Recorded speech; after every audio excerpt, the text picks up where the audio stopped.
Hello there, everybody. Welcome to our second webinar that CORE has hosted. So we're calling this Retail Insights and Adaptation. And thank you so much for joining us today. This is meant to be a little bit more of a free-flowing conversation. We want to engage in some real talk with our panelists today.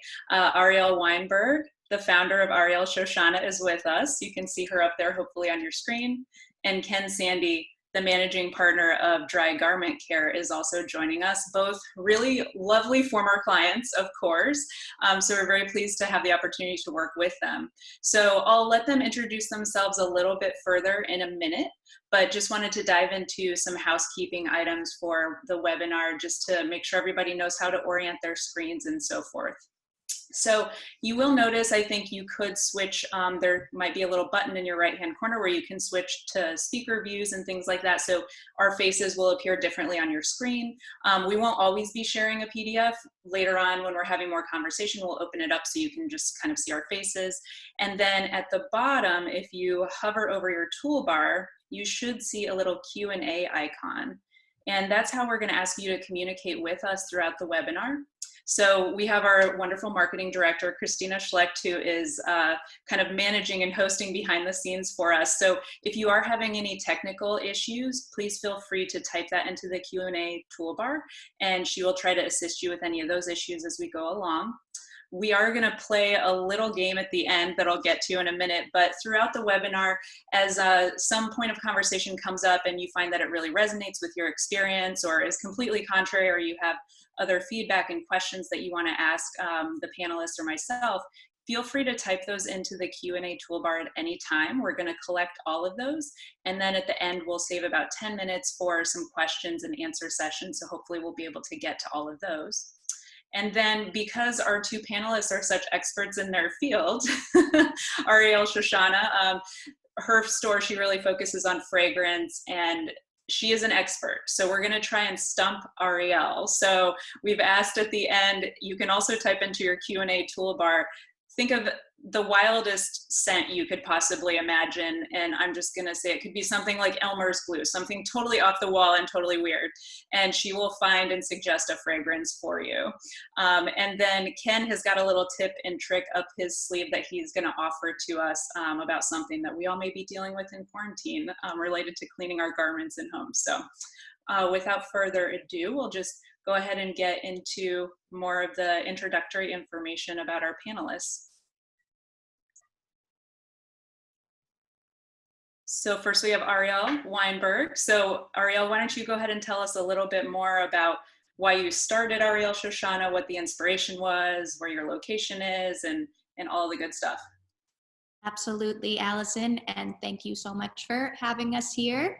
So Arielle Shoshana is a shop for niche fragrances, sort of small batch, independent, hard to find things you don't smell everywhere. We've been in this gorgeous space that CORE designed for us at the Mosaic District in Merrifield, Virginia for 5 years as of September. And it's sort of a place where people who want to experience fragrance as something beyond like the pink stuff they spray at you at the mall and you kind of run away from. This is a slightly more sort of soothing, maybe experiential atmosphere. Everything is unisex. We try to be very accessible and welcoming to anyone who wants to smell a little more interesting. And the thing that I really loved about working with you, I mean, both of you were very passionate about your businesses and in sharing that with your customers, but I really liked not being somebody that was into fragrance at all myself before. I literally knew nothing about it before working with you. But you said at the beginning, you really wanted this space to be approachable. And I really loved your method of organizing fragrance. So understanding that people that come into the store aren't likely to be familiar with a lot of these small batch, really unique fragrances, that you've organized the store by note. So can you talk a little bit about how that works for customers as they're shopping, and how I think it's also interesting that you told me everybody doesn't have just one fragrance. You don't have just one mood. So why limit yourself to only one bottle, right? So talk a little bit about the shopping experience there. Yes, we believe in perfume polygamy at Arielle Shoshana. I respect everyone with the signature scent, but I have maybe 40 signature scents. It's a problem. But yes, approachability, accessibility was very important to us at the foundation of Arielle Shoshana. Fragrance shopping is often a very intimidating experience where sort of the product knowledge is passed down from an oracle on high, the sales associate behind the counter. We really respect our customers' intelligence. We want to share as much information with them as possible and let them explore and play. So every bottle in the shop has information on the back, the notes, the perfumer, the prices. We want a perfume power to the people experience. And you guys have a wonderful website too, and we'll talk a little bit about some of the things that you're offering there, but you guys could totally go down a rabbit hole on Arielle's website. It's fantastic. So, and then we'll go into learning a little bit more about Dryy. So Ken, do you want to give us the lowdown on why you guys started this innovative concept?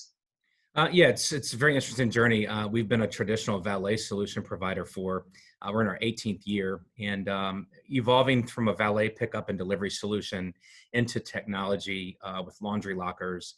There's still a niche that we were missing, and we felt that it was retail. And we were very inspired by the restaurants that were emerging in these new trendy, very vibrant neighborhoods. And so we were convinced, even against industry recommendations, not to go retail, that it was another channel that we needed to explore. And so it's a fresh take on traditional dry cleaning. We want to create a sustainable customer engagement experience by way of community-based brick and mortar. And so we met with you, Allison. We felt very safe from the initial onset meeting through creative brief and design and development, and you really helped deliver just an unimaginable prototype. Yeah, Thank you so much. Yeah, you're very welcome. Every square foot we feel has a purpose. You know, dry cleaning, the industry typically is not known for placing science behind engagement, and you definitely did that. And so every square foot's in concert, we'd like to think. So I just remember the first conversation I had with your business partner, Sioha, and he was like, well, you know, we want to do a dry cleaning store. And I said, okay. And then he started talking about how innovative you guys wanted to be. And then I think you guys said in our first meeting, the bar is really low. Anything we can do to improve the experience, we have no place to go but up. So yeah, I think working with you guys about the idea that you wanted to be a part of the communities that you're serving, yeah. And that retail presence gave you an opportunity to engage more in person and have a presence in the communities you serve, and that you really wanted to have this sort of consultative approach for new customers or maintaining those customer relationships with the tailoring and just offering different workshops and things like that. And so the image that everybody's seeing on the screen right now on the left-hand side, that's the more consultative fitting side. And then on the right, that's really kind of where you just go to drop stuff off, pick up. It's the fast lane. So in organizing the store in two different fashions, that way it allows you to do a lot, I think, within a very narrow and small space and serve the different customer needs that you all have. So I do want to touch on all the technology and the dry drop lockers and just your fleet as well as we get into the conversation, because I think that rounds out your business and probably has helped you guys adapt in this time too. So we'll dive into that in a little bit as well. Yes. And transparency and trust, I do remember as a huge foundation for you guys. Yeah, we're very organic. We're very open. Obviously, as you can see on the right side of the screen there in our storefront, the pricing is very visible, which in most dry cleaner experiences is not the norm. Pricing is this hidden thing that folks typically can't view. And so we want you to be able to see what you're getting into. So we're very proud of that space. And seeing the conveyors in the back, and you can even see visibly the tailoring stations as well. So it's a nice kind of understanding and offering of all the services that you guys have as everything's sort of visually displayed and strategically hiding certain things as well. So,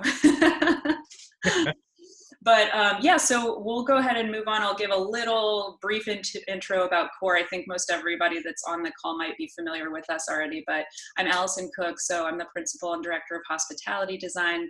My background by training, thank you, Arielle, is in interior design. My other two partners are more building focused in nature, but we have a nice mesh of our practice groups. So really focusing this conversation on retail. Our prior webinar was more focused on the restaurant industry. And this will be a conversation a little bit less about space and a little bit more about just your feedback and what you guys are experiencing in real time, customer attitudes and things like that. We'll probably talk about space a little bit and how you guys are adapting that, but really want to dive into what is driving your customer needs and what you guys are experiencing.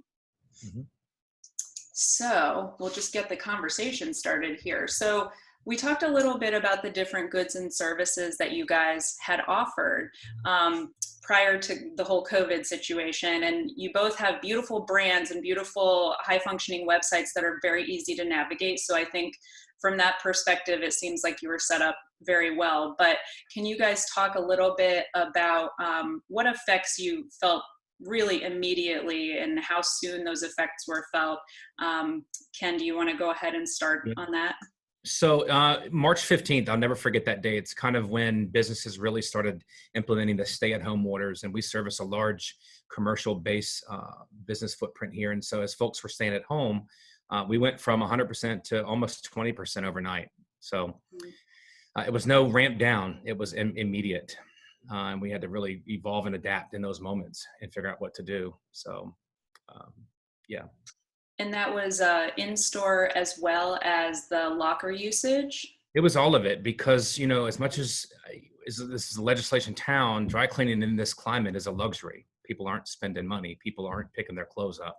And some of our retail, as you know, Mount Vernon in particular, one of our 3 locations that you helped design, opened 1 week prior pandemic. Mm-hmm. So 1 week before we were going to do our red ribbon ceremony, before we had to adapt to pandemic. Yeah. Yeah. And Arielle, I think you've had a little bit of a different experience with that. Can you talk about how you guys were impacted? And also interesting to note, so Ken's business is deemed an essential business. So you guys have remained open. I should state that for just our audience today at your storefronts. And then Arielle, obviously fragrance, not an essential business, no matter how essential we think it is to smell good in these times. But can you talk a little bit about your store and when you guys closed and what that looked like for you guys? Certainly. We actually experienced a similar environment in store to Ken. We closed March 24th, and for about a week prior to that, we didn't see a soul inside. And we have, today is the 20th of May, so it'll be almost 2 months very soon. We have been immensely fortunate that despite our doors being closed, our online sales have been strong, which is very confusing to us because online sales have never been higher than 15% of our total sales for the history of being open. Now they're 100%. And our sales are actually higher than before we closed, and we are puzzled but grateful and lucky. Yeah. And I mean, we just saw, of course, like last week, I think they reported it was a 16.4% drop in US retail in the month of April. So it is good to hear, Arielle, that you're experiencing something a little bit different than the average that we're hearing about. And so I guess as you guys are navigating that, Ken, can you talk about being open, you know, your storefronts being open and the perception that everything's closed? Yeah. How have you guys struggled with awareness and communicating safety and things like that to your customers? Well, being deemed essential, we were very proud of that initially, and we thought, wow, this is going to be a fresh take. Unfortunately, it meant really not much of anything because obviously people were hunkered down and no movement. So being open, as much as we were excited, became, a bigger burden, obviously. The perception was something we couldn't change. Although lights on, people in, movement, very visibly open, people were still doing on the window glass, are you open? And we found that to be baffling. We broadcasted on all social mediums. We reached out to the community bids. They were very gracious to help advertise that we were open and that we were essential. We did a lot of philanthropy work. So I don't think we fell short of broadcast that we were open. People just weren't moving around and had no idea what to expect next.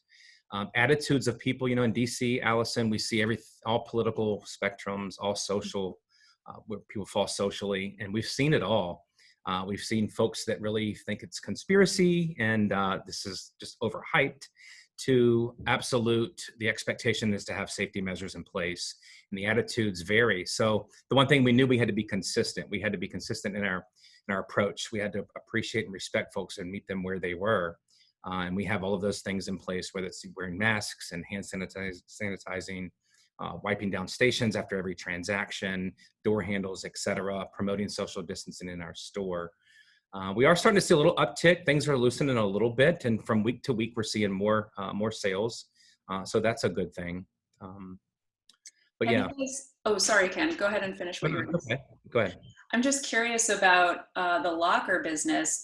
Mm-hmm. The percentage of buildings, if you know this number off the top of your head, and I'm going a little off script here, I was just wondering, a lot of apartment buildings where they don't have in-unit laundry facilities, and there are these shared common spaces that may be closed in some apartments or condo buildings.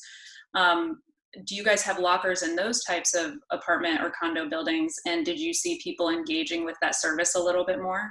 The lockers have really been our saving grace. It's been the anchor right now that's towing truly. So we're in 500 communities, about 502 to be exact, in the greater Washington, D.C. area, of which 230 as of last week were locker buildings. Wow. So people are using the lockers, but again, dry cleaning and laundry services have been viewed, we feel, as a luxury, and folks just haven't been placing their laundry to be serviced. Yeah. And now, Arielle, obviously your business is a luxury, the fragrance business. And so what could you attribute, do you think, the uptick in spending? You guys said you're kind of scratching your heads a little bit. You're grateful and thankful, but do you have any metrics to kind of track why people are staying engaged, or have people reached out via social media or personally to talk about why they've stayed spending and stayed engaged with your brand? We've gotten many incredibly lovely and encouraging messages and emails from customers that have let us know that a lot of the reason they're ordering with us is because they want to see us stick around and still standing as this crisis passes. But we know that, many businesses out there have put the same time and effort into building relationships with their customers and are still not necessarily seeing higher sales as a result. So I would really say that the main factor that I could point to is working to strengthen our online presence as much as possible. We updated our website perhaps a few weeks before COVID-19 really came onto the scene, and that's been very lucky.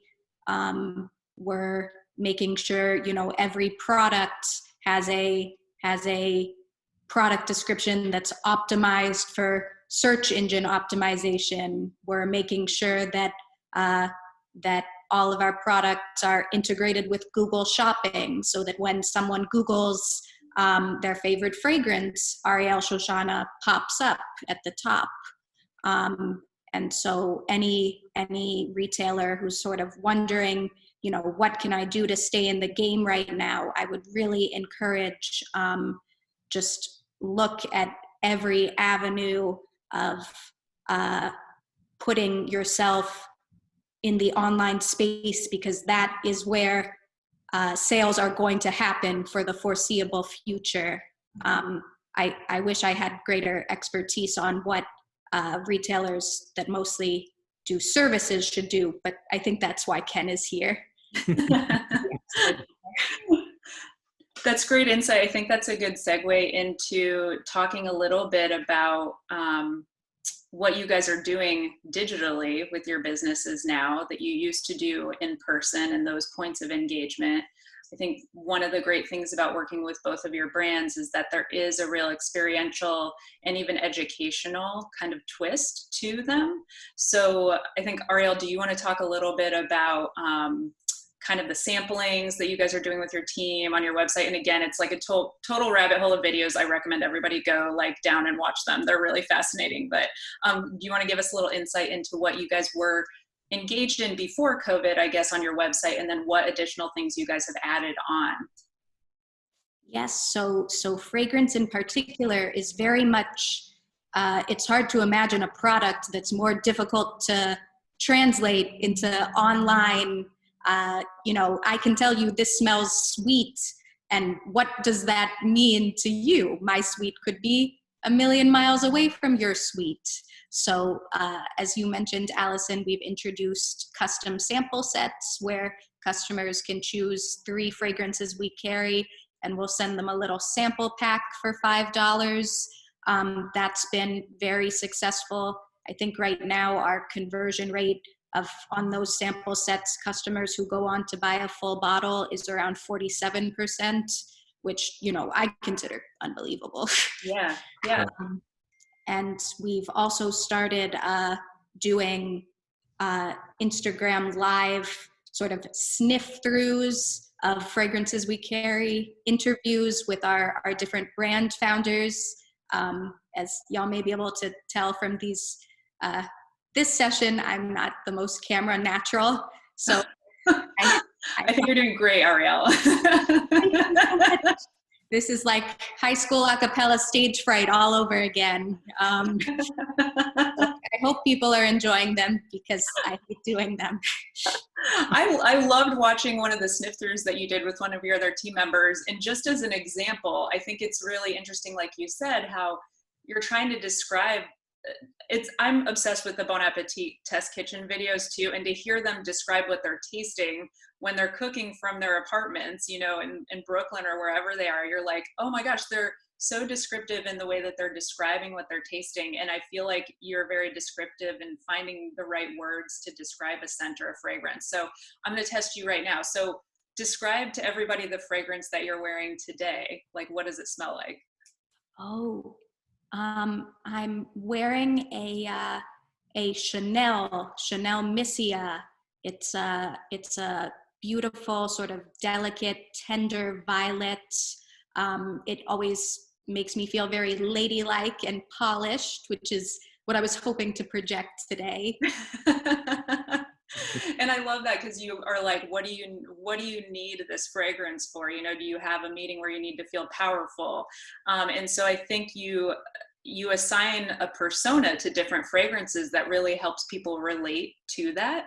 And I think it makes it, again, really approachable, because it kind of puts the purchaser, the customer, kind of in this mindset of imagining like who they might want to be or what that fragrance can do to just give them that extra, lift or self-esteem or that added kind of attitude. So I think it comes across really well in the content that you guys have put out there so far too, and it's fun and engaging. So thank you. Yes, fragrance can be very transportive, and we could all use a little transportation from our current and that's what I wonder, if people are like, gosh, I wish I was wearing like my sequin like cocktail dress right now, but at least I can smell like I feel like I'm wearing it. And they can also dry clean their sequin cocktail dress. Absolutely. Now's a great time to get all that taken care of. So Ken, I want to hear from you a little bit more. You guys have been really engaged, not just digital, you guys have a great social media presence, but all of the philanthropy efforts that you touched on a little bit. I know you guys have really dove deep into the communities and used your fleet of trucks or vans for good. So can you talk a little bit about those efforts? Yes, so immediately we were able to determine we needed to do something in community outreach. And this was a great time to use the resources that we have, and that be our vans, our staff, our facility, our relationships in the community. And so we started immediately with outreach. And we say campaign, but it's really outreach. And the first few layers were that we canvassed neighborhoods. We have hand sanitizers, which who knew would be such a commodity during this time. We had a plethora of inventory, and we were handing them out, and people were super excited about that. We have loads of love gift cards that we passed out for people to kind of promote, obviously, to get dry cleaning done and let folks know that we were here for them. Being that we have retail in 3 different exciting neighborhoods, we witnessed our retail neighbors really struggling with back of the house items. I really had a real compassion for these folks because they really had to adapt to keep their business models going. And that's the chef aprons, the back of the house towels, bar back items. And we saw them backing up, and we offered to do them free. And we, not just free, but with a 24-hour turnaround. And that was a lot of work, but we really made a difference for some of our retail neighbors. We're very proud of that. But the most recent one that really we feel made the most impact was we launched a call to action. We saw unemployment numbers, 17 million, 22 million, then upwards 30 million. We saw the communities hurting. We saw it firsthand. We knew people were hunkered down. We were able to identify a disconnect. People wanted to give, they couldn't give because they were stuck at home. And so identifying the disconnect, we were able to, again, put our staffs that were on our vans that were on the road every day to work. We asked the partnerships, the buildings that we service, to reach out to every one of their residents, reach in their pantries, reach in their closets, gently used clothing, non-perishables, and place them. They even decorated boxes in their lobbies. It was so cool. And our drivers picked them up for 2 weeks. We were able to collect over 7,000 garments. That's amazing. Yeah, several hundred pounds of non-perishable items. We donated 130 hours of pickup. We got our PPP money in round 1. We were super excited about that. We were able to, after we learned how to use it, because they didn't come with instructions, a large sum of money drops into your business account, and you're like, what do we do with this? We chose to use it and to bring our staff back. 130 hours picking up these items, 280 hours of production cleaning, about 35 hours in distributing it back out to the food banks. So again, we really feel that we've made impact. We're very touched by how many people responded to the call to action, and that we were further educated that really, wow, we could really use our resources to do some really good work. And that's really much how we've been running our business for the last month and a half, almost 2 months. And so we feel that I'll strengthen our relationships in the community, that folks will know that we're there for them at all times, because that's the main objective, is that we're here for you. So yeah, we're very proud of that work, Allison. That's awesome. Are you guys still doing the Loads of Love effort right now? We are. It ended last Friday, but we're still, I didn't even calculate the hours that we're still working this week because there's such a flow. But yeah, this probably will go on for an additional 2 weeks because it was a huge hit. Yeah. That's awesome, Ken. And then Arielle, I guess we'll talk a little bit more in the shifting focus. Like, Ken, you're thinking about, all right, what do we do when we don't have a ton of customers flowing through the door? How can we make a difference in the meantime rather than just kind of sitting still? And you guys have demonstrated that greatly, I think. And as you're looking forward to having more customers in your stores, we'll talk a little bit about what you guys are anticipating to welcome more customers back.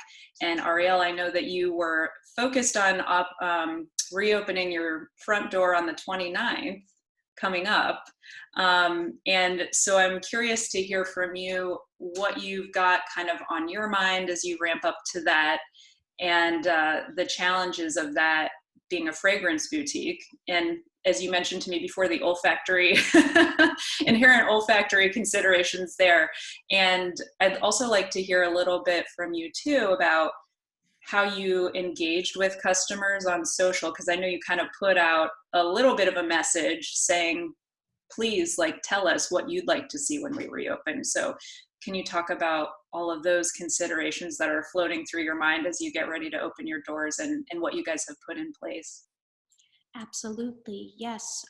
So as Ken mentioned, in the DC area, you are going to get the gamut of opinions.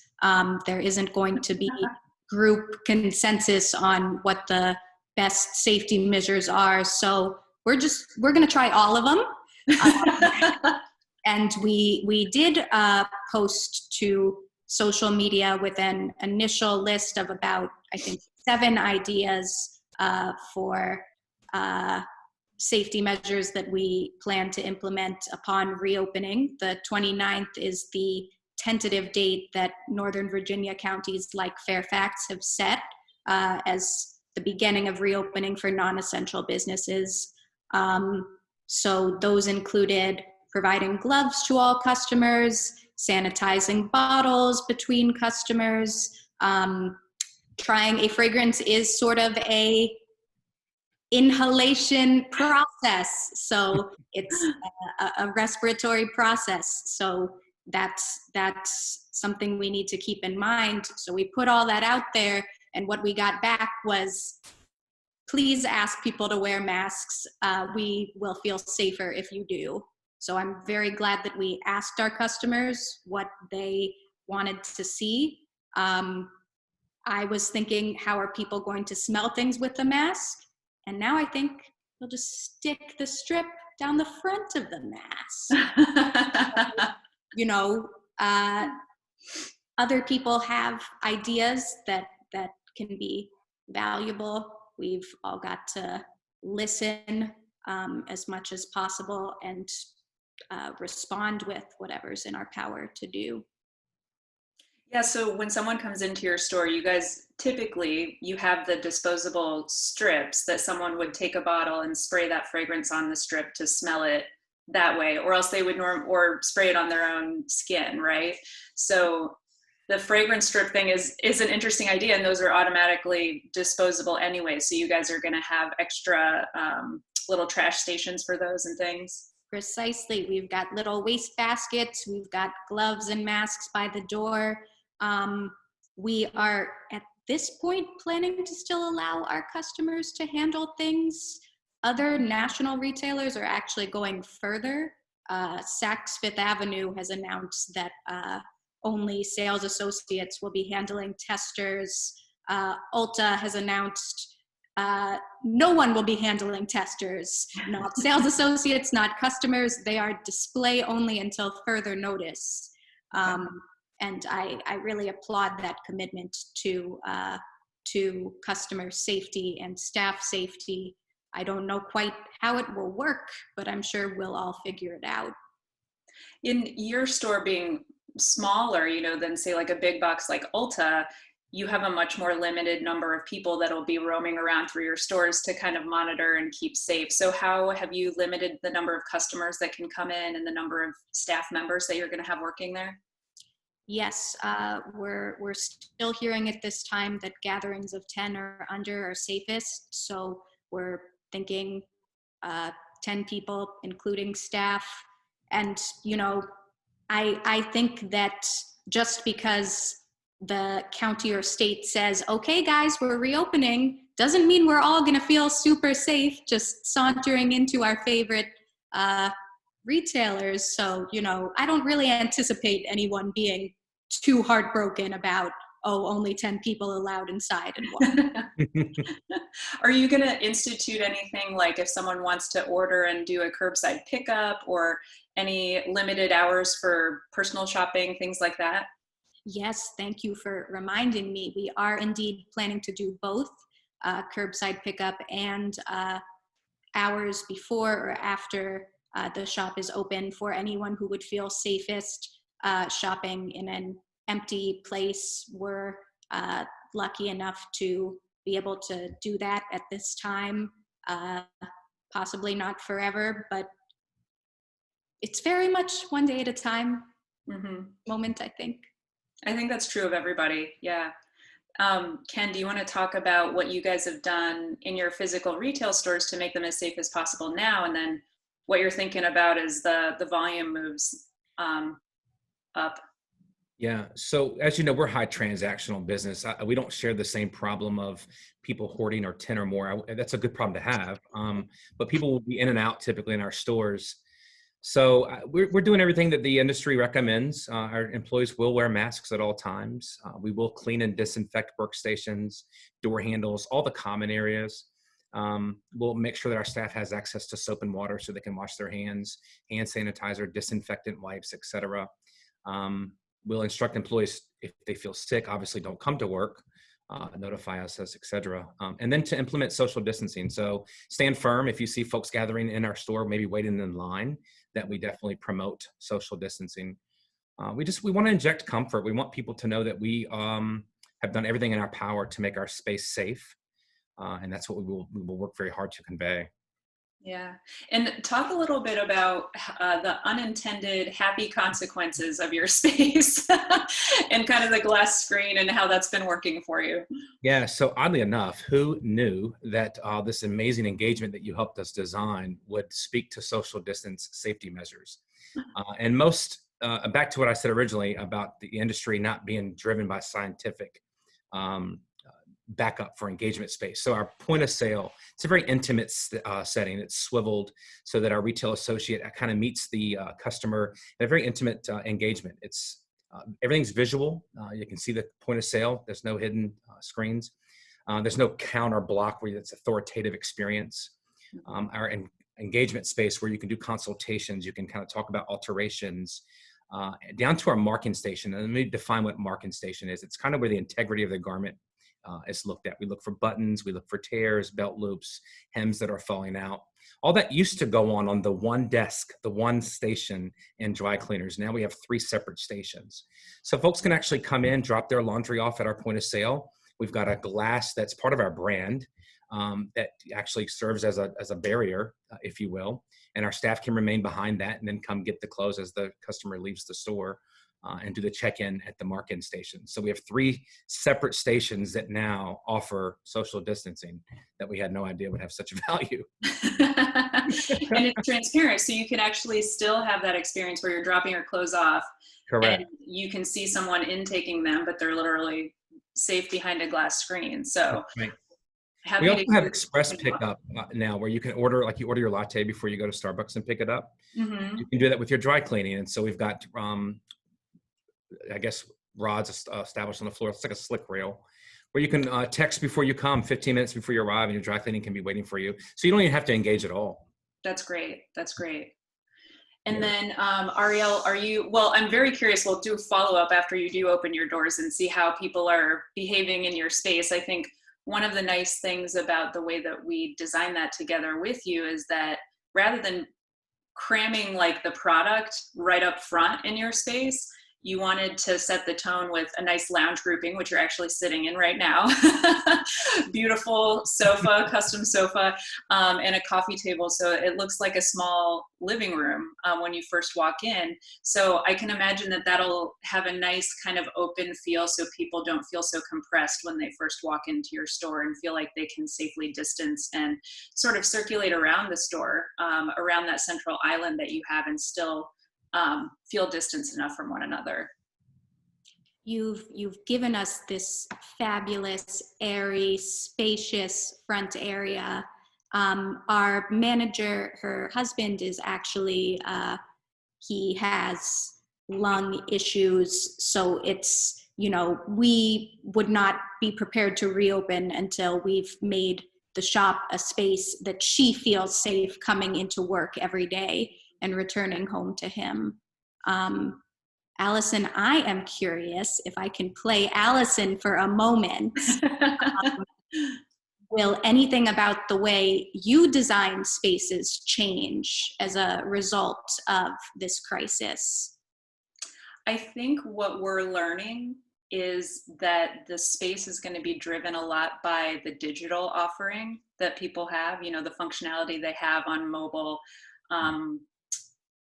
touchless payment, things like that. I mean, in retail spaces, the cash wrap and that point of sale experience is highly orchestrated, especially in Dryy in your guys' case, where you want quick throughput for people that are just looking to get in and out of there. You need a lot of space for the garments. Mm-hmm. And in your case, you really wanted the customer to be able to see that screen. So a lot of that retail experience, the true nuts and bolts functionality of it, I think, is driven by that cash wrap. So I think we're going to be looking at how people are optimizing more mobile online payments. And then I am kind of curious to see about how much product people will actually need to keep in stock rooms moving into the future. You know, if you are a single shop, like in your case, Arielle, and you're doing a lot more online business than you were before, do you need more storage space than perhaps you did back in the day? I'm also interested in, before this, there were a lot of Instagrammable spaces. Everybody wanted an Instagram moment in their space. Everybody still does. And we've designed several into both of yours that are lovely. But now kind of this type of webinar broadcast or Instagram live videos and other ways that people are trying to engage remotely with people, you know, just to set us up, God forbid that this all goes south again and happens again, to be prepared for it. I think people still want that transportive experience when they're shopping, you know, that you mentioned that fragrance has the ability to do that for you.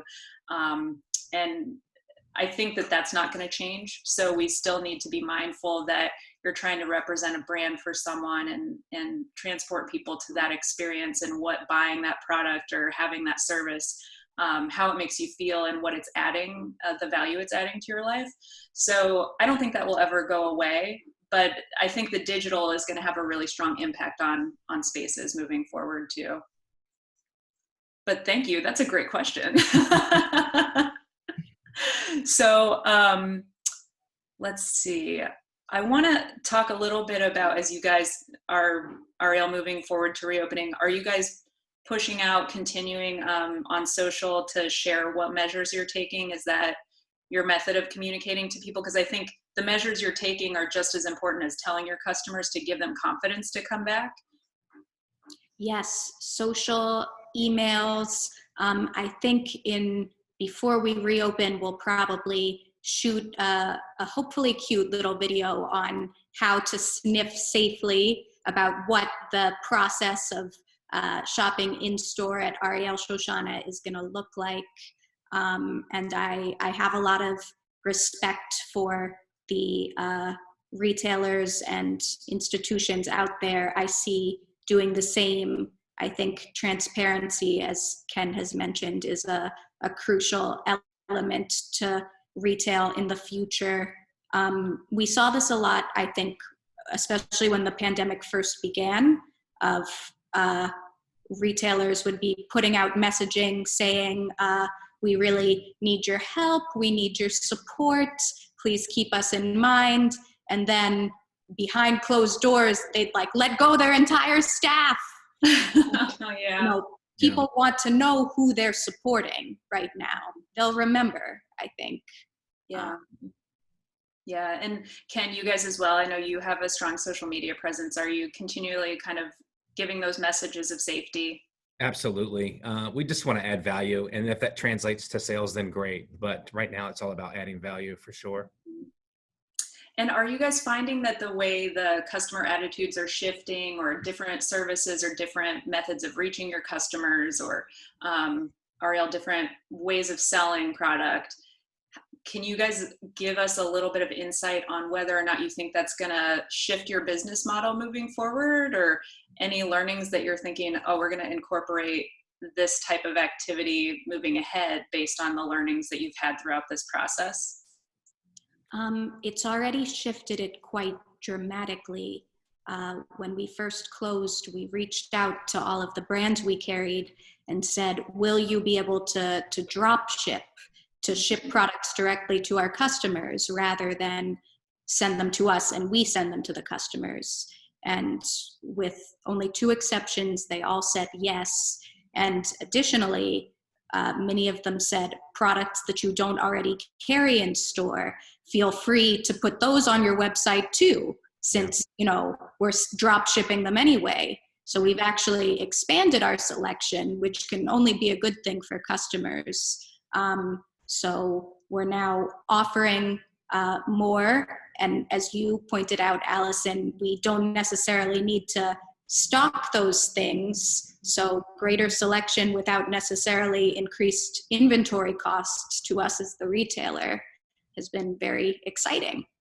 That's awesome. So you found a way to streamline while still offering your customers more selection. Yes. That's amazing. Ken, how about you guys? We will always evolve digitally. We find so much value in social media and all the media platforms, quite frankly. For us, it's nuts and bolts. We just need folks to go back to work. Mhm. And we feel that that's when things will turn around for us. We don't have wholesale products like Arielle. We have a centralized plant where all the magic happens that feeds our stores, and it's back to work. And we are looking forward to that day. Yeah. So you both are very big part of developments and communities that your shops are a part of. Arielle, you at Mosaic District, and then Ken, several different communities across DC. And talk a little bit about being a good neighbor. I mean, Ken, you mentioned you were helping out these other restaurants that were like, you know, we've got to clean aprons and things like that. We can't necessarily afford to do that. Looking at it from the customer perspective, approaching a storefront when you see a next door neighbor behaving badly as a fellow retailer, what message that sends to your customers. So how do you feel about how maybe landlords or how developers should create a community of safety that, or have you guys reached out to your other retailers in the community just to say like, hey guys, what are we all going to kind of do together to make this a safer streetscape, and not just, you know, people are terrified coming to my front door, but when they're inside, they feel safe because you are just part of a larger community. We haven't really had the problem of safety. We're fortunate to be in some of the trendiest neighborhoods that I think have evolved, that are emergent, they're vibrant. We're finding ways to stick together to support one another. And so we're at all the open houses, all the ribbon cuttings. We show up. We're at the farmers markets on the weekends. We're supporting the 5Ks that originate within these neighborhoods. So there's tons of ways to support and be present. The key is just be present, show up. And we find that just transcends support across the board. Our landlords, I have to take this moment. They've been so helpful during this pandemic. They've been educational. They've had town hall meetings weekly. They've given resources to us as they develop. I don't know that we would have done it without them, and all of the wealth of information that they brought to us and willingness to work with us to create programs that help us sustain. I don't know that we could have done it without them. That's amazing. Arielle, do you want to talk a little bit about your situation at Mosaic and how your landlord response has been, if you feel comfortable sharing? Absolutely. Our landlords at Mosaic have also been fantastic. They've been generous enough to extend offers of rent deferment to all of the non-national retailers in this neighborhood. So the smaller non-franchise, actually maybe even franchises. You know, if you're smaller than Target. And they've taken the time to inform all of us about the different programs available for relief funds, the Paycheck Protection Program, the EIDL loans from the SBA. One even took the time to email me yesterday to make sure I knew that a Fairfax County program had set aside funds for women and minority-owned businesses. So I so appreciated that. In terms of safety, Virginia is the don't tread on me state. And Mosaic District is doing a lot to try to make the space as safe as possible for everyone. They've put out hand washing stations. They're putting little signs on the ground to show people this is what 6 feet looks like. But the population as a whole, I think we are not necessarily going to come to a group consensus on what's the best way to be protecting each other. And that remains a concern for me. Yeah. Well, thank you guys so much for all the feedback. We're going to move into kind of some questions and answers. So I just want to remind everybody that's attending that you can go ahead and type any questions in your Q&A toolbar down there. But in the meantime, while we're collecting those, and then also any kind of sense to stump Arielle that you guys would love to hear her find a fragrance for you. But is there anything else that we didn't cover that you guys want to add before we move into the questions?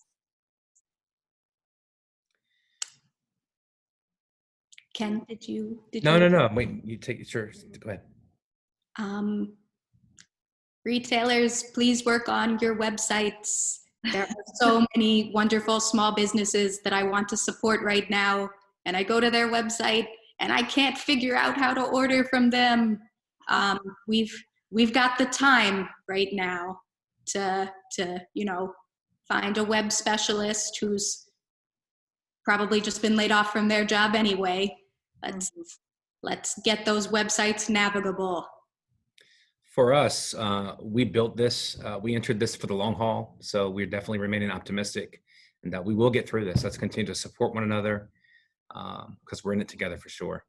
Yeah, that's great. Thank you guys. So we've got questions coming in here. So and we sort of addressed this a little bit, but have you made any physical changes in your store? So increased signage or wayfinding, floor markers, those types of things. I think, Ken, have you guys done anything like that? We will by this weekend have publicized signs on our door indicating the 6 or 7 steps that we've done. Okay. And rest assured are in place for, yes. Okay. And have you guys posted anything like physically, like rules in your store, or are you kind of monitoring behavior, things like that? Or Arielle, do you plan to do that? We'll have a sign outside the shop. We also, this broke my heart to put nails into your beautiful face, Allison, but we nailed up glove box and mask dispenser. Mm-hmm. It's not quite as gorgeous as the rest of the space, but safety is beauty right now. Exactly. And I saw those gloves. They're very on brand. They are your indigo color. So yes. And then we have another question. This one's for Ken. So will you guys be retailing cleaning supplies? Like laundry detergent? Yeah, or I guess maybe expanding that into bleach right now, cleaning, things like that. We haven't, we've had minor conversation around it. So right as of now, probably not. But we do have organic laundry detergent and softener and air fresheners, diffuser type stuff that's available in all of our retail stores. Okay. All right. Am I remembering correctly, Ken, that you've also had your team working on masks? Well, you stole my thunder, but yes. That's the next layer of our Loads of Love outreach, and that we have purchased just tons of fabric on brand. And we have 6 amazing seamstresses that are busy making them now. We don't know how we're going to quite roll it out because obviously quantity will be an issue, but we do plan on handing them out to customers just as a free gift. They are washable. Awesome. Yeah.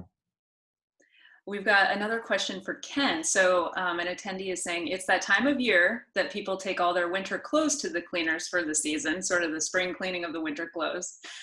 When people start going back to work, do you plan to have some sort of promotion for that, for cleaning? We're 2 steps ahead of that question. One of the things that we did initially was create just a standard across the board. And it was right on seasonality, frankly, with spring cleaning. And so right now we have a promotion that's in place, 25% off all services, whether you access us through lockers, traditional valet, or storefront. And we will jump into June with something very similar. Okay. All right, great. So I'm not seeing too many more questions here. If people want to keep typing them up, we'll respond. We've got a few minutes left, but while we're waiting for any further questions. So Ken, why don't you give us your insight? And this was a question that's on my mind, and actually it came from Arielle in our little introductory session that we did. She's got a beautiful cat, and I have 2 lovely rescue dogs, but we're dealing with a lot of pet hair. So can you talk to us about how to get rid of that? Thank you, Arielle. Well, if you take a stroll down our Yelp reviews, we get a lot of 5-star reviews on our ability to remove not just cat hair. We're very pet neutral here at Dryy, so that's for dogs as well. But there's really no real trick, and it really depends on the volume that's your garment saturated. But you wet your garment lightly. You take a cloth or a paper towel or a rag, and you just massage in one direction, and it kind of gathers, and then you can double side tape. But we're very fortunate here at the plant. If you send it here, we've got industry graded items that help remove that stuff, but it's still a very attention to detail item. But that's another thing. Send me all your garments, put it to the test. I think one of the things that everybody's doing, spending so much time at home too, is they're like looking around their house like, oh God, I haven't had like the drapes cleaned in here in ages and things. So you guys do things like that as well? We do full bedding, full linen, rugs, drapes, military uniforms is a big book of business for us. We're very skilled in that process because it is quite the process. There's nothing, we're full service. That's awesome. That's awesome. So, oh gosh, this is French pronunciation and I'm going to screw it up. And Arielle, you might know this anyway, but we have an attendee that says their signature scent used to be Hermes, Eau de, and I'm going to spell it, Merveilles. Merveille. There you go. Yes, I cannot even try. Spanish is better for me. But the bottle is almost out. Do you have any other suggestions that would be a similar fragrance for her? First of all, I am sorry for your almost loss. We're gonna get through this together. Hermes is a wonderful fragrance house, and Eau de Merveille is by one of my personal favorite perfumers, a lovely German bloke named Ralph Schweiger. It's sort of a salty, warm, amber thing. We've just gotten in what I think is a really, really cool line. Oh, and she's in the store, so she's gonna grab it right now. I love it.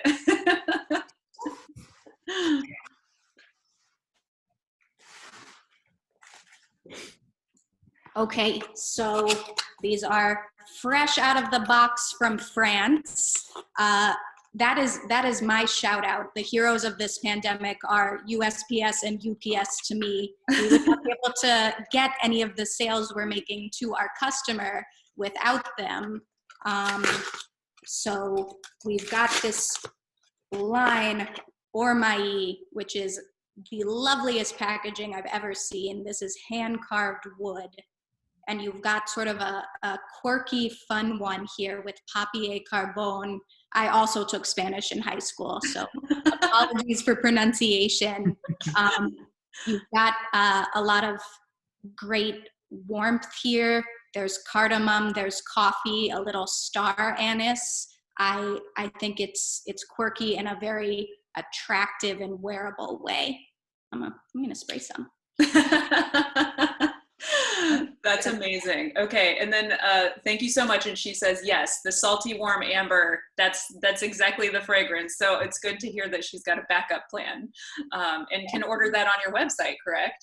She sure can, arielleshoshana.com. She can also sample it if she wants to really, compare them. And you could send her multiple fragrances to sample that are in that same kind of scent family. We can and we will. Love it. And then we have another attendee asking Arielle, once we're out of lockdown, what's the absolute best fragrance to celebrate that occasion? Okay, so we are planning this week to announce our very first Zoom workshop. We've been inspired by Allison. We're gonna make it a happy hour, and we're having your ticket price gets you a sample pack of fragrances with alcohol-inspired notes. So I think this is going to be like a toast to post-quarantine freedom. Say what freedom looks like. Freedom. Yes. Freedom of sipping. Wonderful. I love it. That's such a great theme. And then we have one final question here. Someone is asking for Ken. How did you get involved with Loads of Love?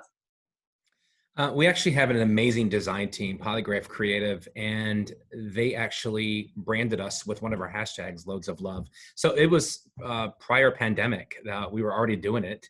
It just was very obvious to build upon, and it was so relevant to this. So we're very fortunate. So that was just kind of a hashtag that you guys had started, and you were already doing some philanthropy efforts Correct. before, but Annually, we would do a coat drive through Martha's Outfitters over in Southeast DC. This just was a no-brainer for us, for sure. Great. So you're identifying partners that you can partner with, I guess, on those different efforts as you kind of go along. Yeah, in the communities that we serve, we saw our neighbors were hurting. There's a lot of makers out there that are doing some extraordinary work, sometimes just a couple of doors down from you, and they're hyperlink food drives. And so we saw them hurting, and then Martha's Table in Southeast DC does extraordinary work for workforce development, or just to feel nice about yourself. So yeah, that's awesome. Let's see. The name of the fragrance that you, oh, never mind. It looks like our attendee found it. She was going to ask you how to spell the name of the fragrance that you recommended, but I think she found it on your website. So we're right at 12 o'clock. And so I really want to thank you guys for your participation. It's always good to connect with faces in this time. And I think it was really helpful for people to hear just firsthand your experiences, because that's kind of what we're all trying to do right now, is learn from others and see how people are adapting and keeping, safe and upbeat in this time. So thanks so much. And thank you for all the attendees joining us. And hopefully we'll see everybody soon in 3 dimensions. yes. Thank you guys. Thank you for bringing this to everyone who came. See you, Arielle. Bye. Bye. Bye, Allison. Bye. Bye, Have Mom. Bye, Dad.